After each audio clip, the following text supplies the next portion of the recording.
चार मूर्ख पंडितों की कथा। एक स्थान पर चार ब्राह्मण रहते थे।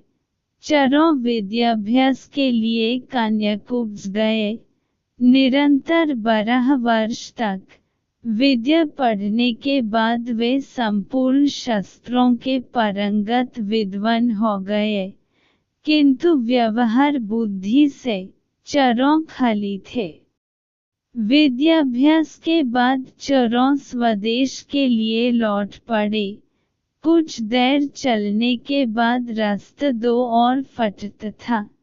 किस मार्ग से जाना चाहिए इसका कोई भी निश्चय न करने पर वे वहीं बैठ गए।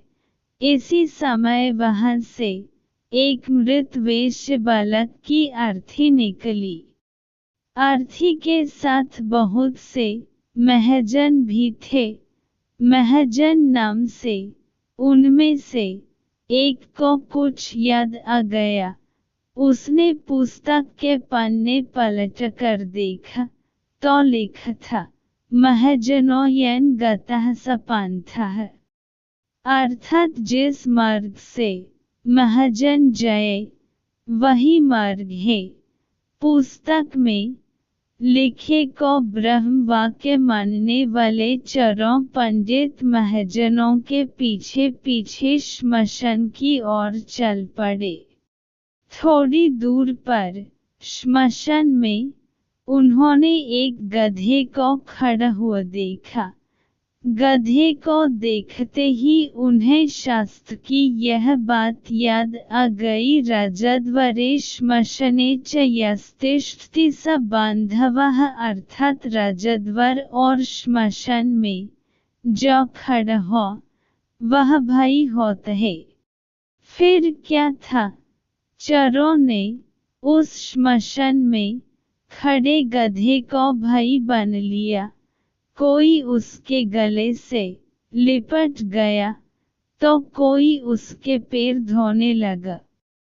इतने में एक ऊंट उधर से गुजरा। उसे देखकर सब विचार में पड़ गए कि यह कौन है। 12 वर्ष तक विद्यालय की चारदीवारी में रहते हुए उन्हें पुस्तकों के अतिरिक्त संसार की किसी वस्तु का ज्ञान नहीं था। ऊंट को वेग से भागते हुए देखकर उनमें से एक को पुस्तक में लिख यह वाक्य याद आ गया, धर्मस्य त्वरित गतिः। अर्थात धर्म की गति में बड़ वेग होता है। उन्हें निश्चय हो गए कि वेग से जाने वाली यह वस्तु अवश्य धर्म है। उसी समय उनमें से एक को याद आया, इष्टं धर्मेण योजयेत्। अर्थात धर्म का संयोग इष्ट से कर दे। उनकी समझ में इष्ट बांधव था। गधा और ऊंट या धर्म दोनों का संयोग करना उन्होंने शास्त्रोक्त मान लिया। बस खींच खींच कर उन्होंने ऊंट के गले में गधा बांध दिया। वह गधा एक धोबी का था।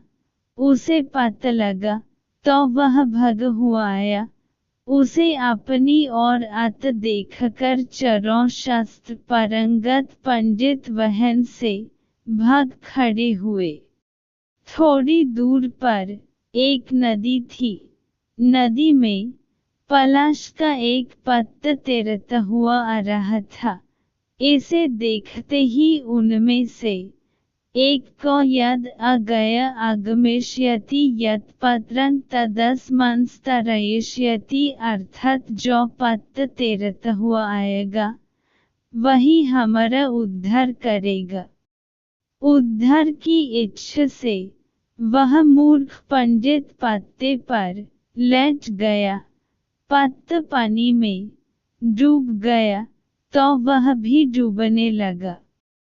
केवल उसकी शिक्षा पानी से बाहर रह गई।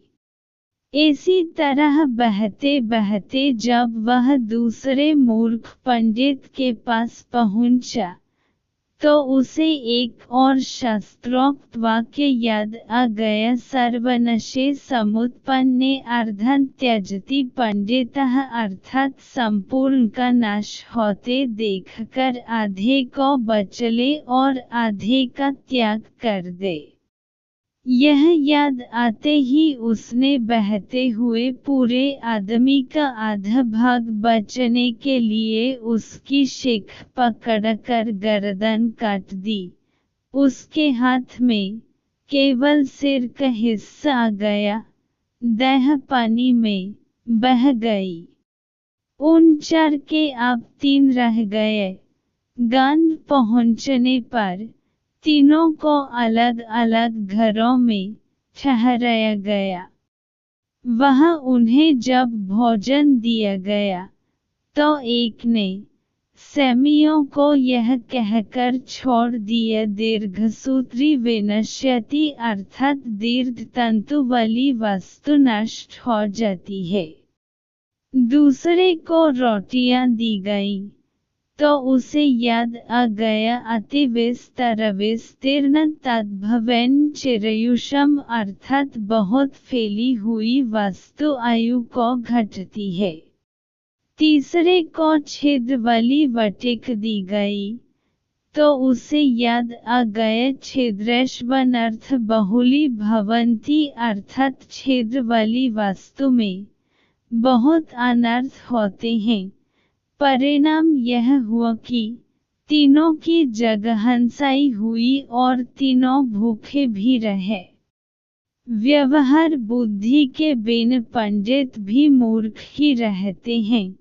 व्यवहार बुद्धि भी एक ही होती है। सैकड़ों बुद्धियां रखने वाला सदा डंबडोल रहता है।